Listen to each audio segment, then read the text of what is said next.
battled a lot of demons with depression and anxiety and just was overwhelmed. I grew up in the church, but I can't say that my relationship with God was an intimate one. It was more of when I was a blanket. Like I was cold, I would have God help me warm me up.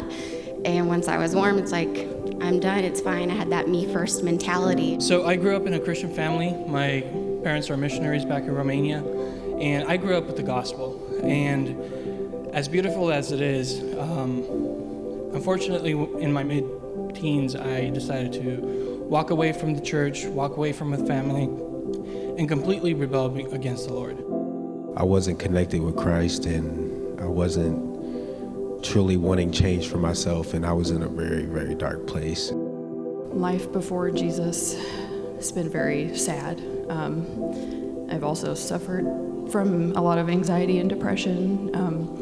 I lost my marriage. I've really gone through a hard time. And so Jesus has come, he's saved you, you've put your faith and trust in him, and now you've been walking with him for the last year or two. What's life been like with Jesus? I don't have a burden. I was addicted to alcohol, marijuana, and nicotine, so a lot of substance abuse issues. He came to me at the beginning of this year. I'd just gotten out of a really bad relationship, just very broken, and I think it was just like one too many times hurt. It was really the pursuit of truth, and then just thinking about, a book I read when I was a kid, Pilgrim's Progress. The same individual essentially left where he was at because he was unsettled, and then came to the cross and accepted what was, at that point, the burden was gone. I just remember the moment Promises by Maverick City Music came on, and I got down to my knees and I just prayed for help. But I couldn't live without him. And ever since then, it's been hard, but it's been very joyful in all the sufferings that you overcome as a Christian. Tell us, for the last few months, what has it been like walking with Jesus, relationship with him? How would you describe that? Tell us about that. Just so much love.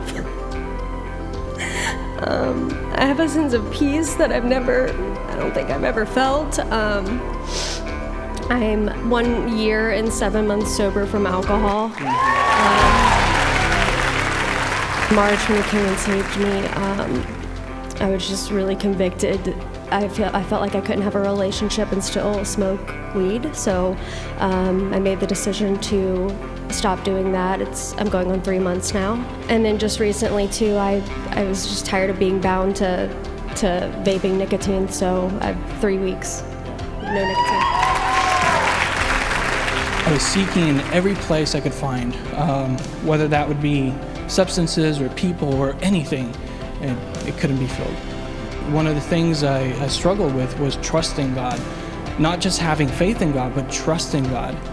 And that's what he revealed, that I just need to fully surrender myself to him. So after the camps, I talked a little bit with my dad and other saints, and I just fell on my knees before the Lord, and I just surrendered everything to him.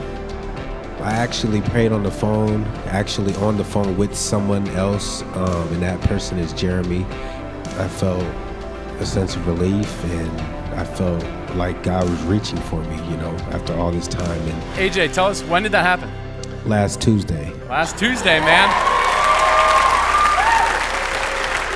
I know it's going to be my job to rely on the Lord and praise the Lord and be thankful that he died for me. And also because I believe in the Lord, and there is no turning back. There's no rewinding, there's no stopping, there's no slowing down, and I will have everlasting life.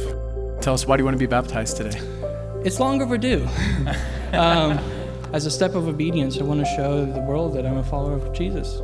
I want to be baptized because I want everyone to know that I want to walk with Jesus. I want to live my life for him. I want to be baptized today to show everybody that I am a follower of Christ and that he has the power to deliver you from any and everything.